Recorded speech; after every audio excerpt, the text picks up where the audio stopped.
नमस्कार, मैं डॉक्टर शैलेंद्र कुमार सिंह, राजकीय महाविद्यालय भतरोज खान अल्मोड़ा। आज का हमारा मुख्य विषय है लॉकडाउन, जीवन और जीविका। कोरोना वायरस का विश्वव्यापी प्रसार वैश्विक अर्थव्यवस्था को बुरी तरह से प्रभावित कर रहा है और हालिया अपडेट के अनुसार वैश्विक आबादी का लगभग 1/3 जनसंख्या लॉकडाउन से किसी न किसी रूप से प्रभावित है। इससे आर्थिक रक्तपात का खतरा पैदा हो गया है, जहां व्यवहारिक रूप से दुनिया भर के सभी आर्थिक गतिविधियां बंद हो रही हैं। लोग अपने निवासी स्थानों की तरफ पैदल निकल पड़े हैं। लक्ष्य अपनों के साथ इस महामारी में संघर्ष करना है। अंतर्राष्ट्रीय श्रम संगठन के अनुसार महामारी के कारण दुनिया भर में लगभग 25 मिलियन लोग नौकरियां खो रहे हैं, जिसका अर्थ है कि 2020 के अंत तक लगभग 860 यूएस बिलियन डॉलर और यूएस 3.4 ट्रिलियन डॉलर के बीच श्रमिकों की आय में नुकसान होगा।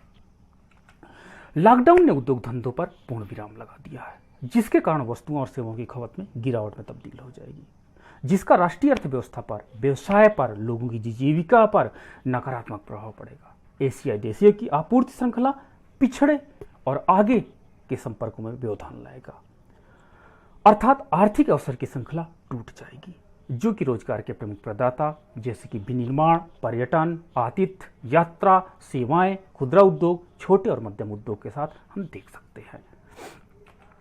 यद्यपि भारत में कथित कोरोना वायरस संक्रमणों की संख्या अपेक्षाकृत भी कम है अन्य देशों की तुलना में, जैसे कि हमारे पास विश्व के अन्य देश हैं। ये आशंका है कि भारत में वायरस के प्रसार की गति चीन के यद्यपि भारत में कोरोना वायरस के संक्रमण की संख्या अपेक्षाकृत कम है अन्य देश की तुलना में, ये आशंका कि भारत में कोरोना वायरस के प्रसार की गति चीन के समान है। यूरोप या संयुक्त राज्य अमेरिका व्यापक विनाशकारी परिणाम कहीं और से होगा। इसका कारण यह है कि 1.3 बिलियन से अधिक भारत की जनसंख्या का विशाल परिणाम नहीं है, बल्कि यहाँ पर अयोग्य, अपंग, स्वस्थ प्रणाली और बुनियादी ढांचा भी है और अपर्याप्त, अप्रशिक्षित मानव संसाधन है, जो कि सेवाओं की खराब डिलीवरी के लिए अग्रणी और जिम्मेदार है।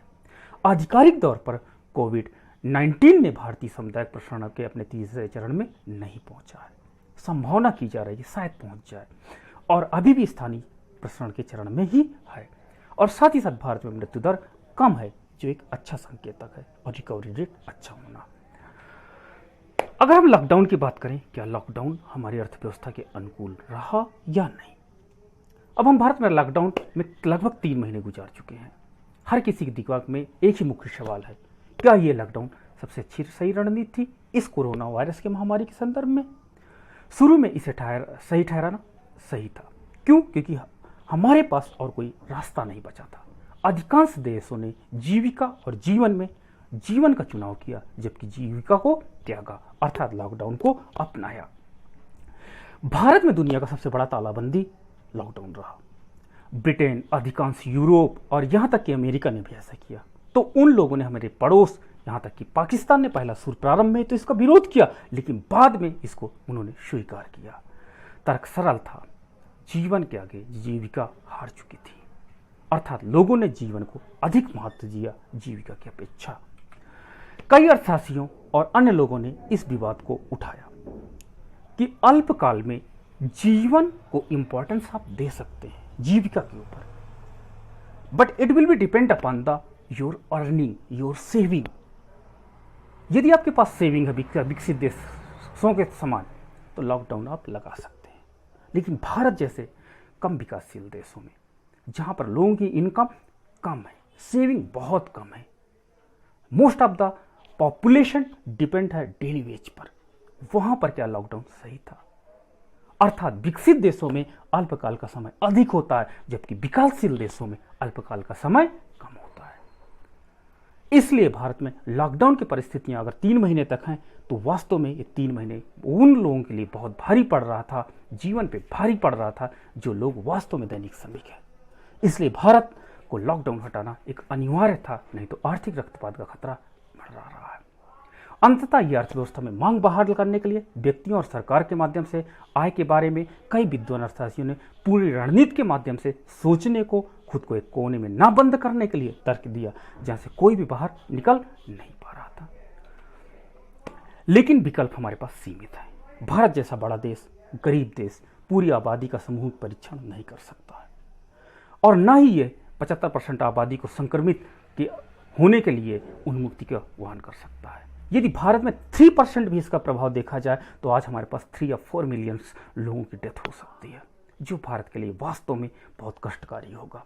कोई अन्य विकल्प न होने से लॉकडाउन एकमात्र हथियार था जो अधिकांश देशों के लिए उपलब्ध था। दुनिया ने इसे चुना। ये विचार संक्रमण की श्रृंखला को तोड़ने का था, और जैसा कि हाल ही में लिंक्ड के एक लेख में कहा गया, हम इंसान हैं और इंसान नहीं भी। भारत में के लोगों ने जीविका से अधिक जीवन को पसंद किया, जो कि भारतीय दर्शन के अनुरूप भी है। शायद अमीर देशों में एक आसान विकल्प है जहां बेहतर संसाधन है लॉकडाउन को अधिक समय तक बनाए रखना, लेकिन भारत जैसे देश में लॉकडाउन को अधिक समय तक बनाए रखना पॉसिबल नहीं था। भारत जैसे विकासशील देशों के लिए शायद 40 दिनों का संगरोध समाज के लिए बड़े स्तर पर बहुत लंबा था। ऐतिहासिक रूप से एक अभूतपूर्व समय है कि कोई अंतिम उत्तर नहीं है। प्रतीत होता है क्या यह समाज के में चॉइस का क्षण था कि हम जीविका को चुने या जीवन को, बल्कि वास्तव में दोनों के साथ चल रहा था। ये या तो नहीं है, लेकिन वास्तव में दोनों के बारे में है। हालांकि इसे संतुलन का समय महत्वपूर्ण है। हमें जीविका और जीवन के बीच में संतुलन बनाना होगा।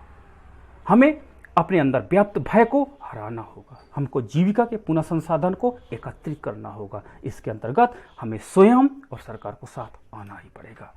इस रणनीति में निर्धारण किया गया कि अगले कदम में ग्रेडेड ओपनिंग किया जाए। ग्रेडेड ओपनिंग का मतलब होता है कुछ पर्टिकुलर इंडस्ट्रीज को खोला जाए, लेकिन भारत जैसे विकासशील देशों में वास्तव में ग्रेडेड ओपनिंग भी खतरनाक था, क्योंकि सारे उद्योग एक दूसरे से इंटरलिंक रहे।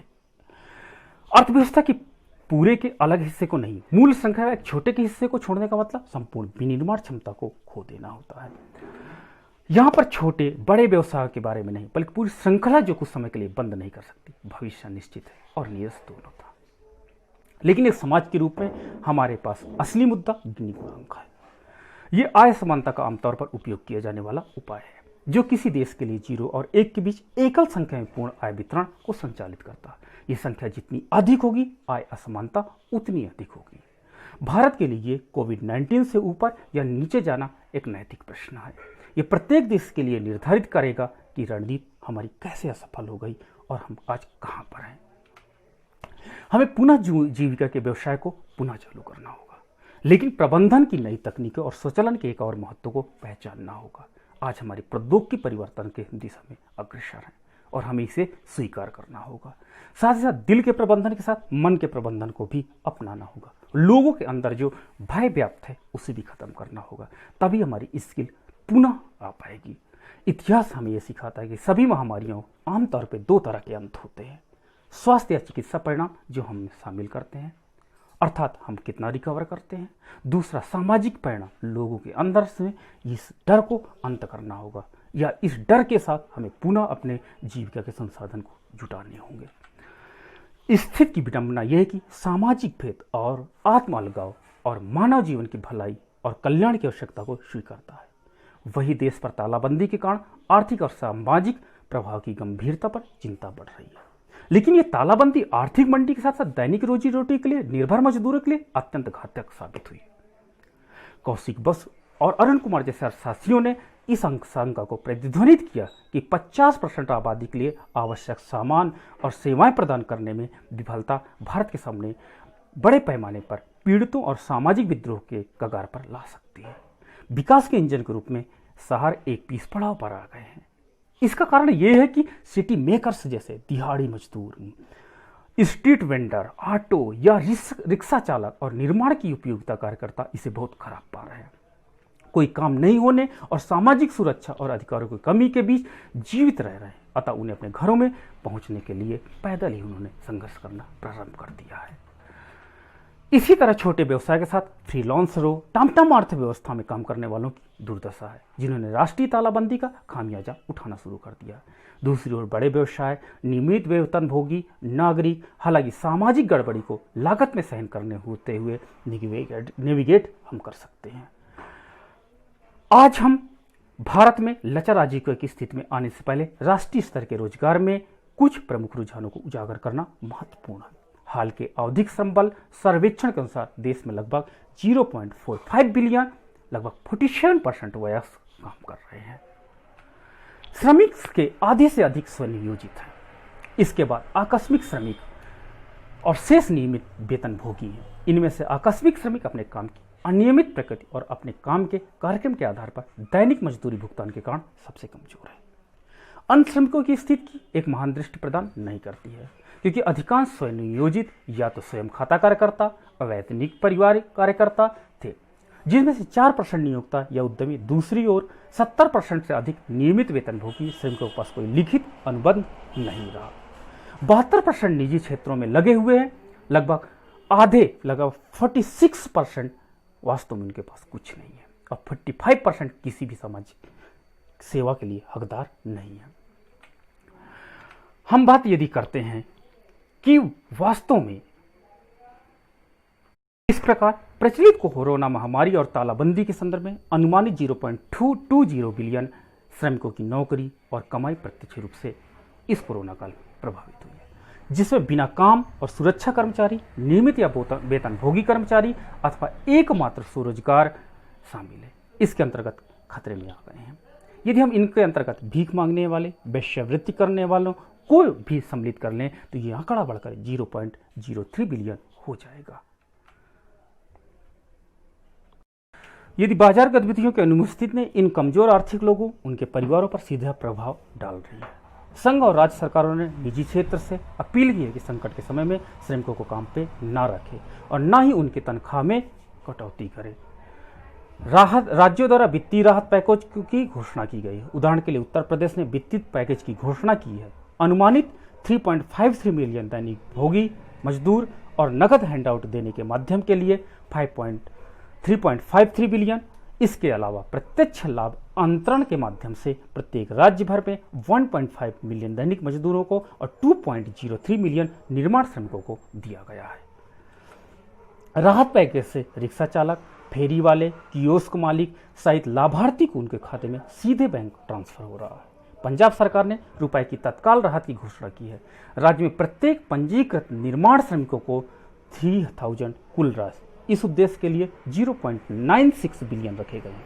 दिल्ली सरकार ने भी एक राहत पैकेज की घोषणा की है, जिसके अंतर्गत 8,50,000 करीब लाभार्थियों को पेंशन के रूप में 5,000 रुपये प्राप्त हो रहे हैं। वहीं खाद्य वितरण के हकदार लोगों को मुफ्त में राशन सार्वजनिक वितरण प्रणाली के माध्यम से दिया जा रहा है।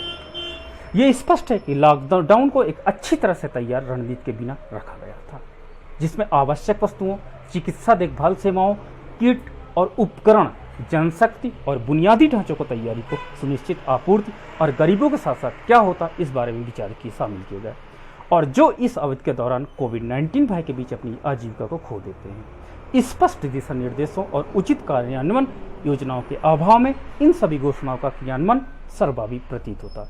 इसके अलावा पिछले कुछ दिनों में सार्वजनिक खर्च के प्रति जोखिम में कमी, निराशावाद दी दृष्टिकोण हाल ही के महीनों में व्यापक आर्थिक स्थिति के झूठे चित्रण का उजागर करती है।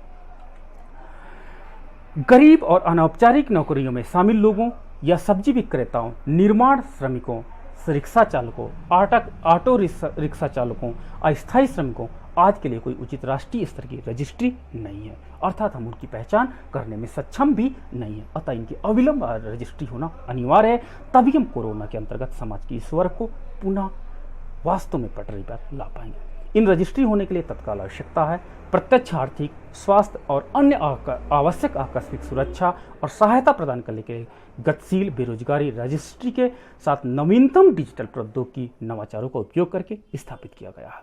संकट के इस समय में सरकार को हर सार्वजनिक और निजी उद्यम को विलंबित भुगतान में तेजी लाना चाहिए। इसके अलावा सबसे कमजोर लोगों की उपयोगिताओं का बिल भुगतान भी सरकार द्वारा किया चाहिए। इस प्रकार हम इस कोरोना महामारी से जीवन और जीविका दोनों को बचा पाएंगे। धन्यवाद।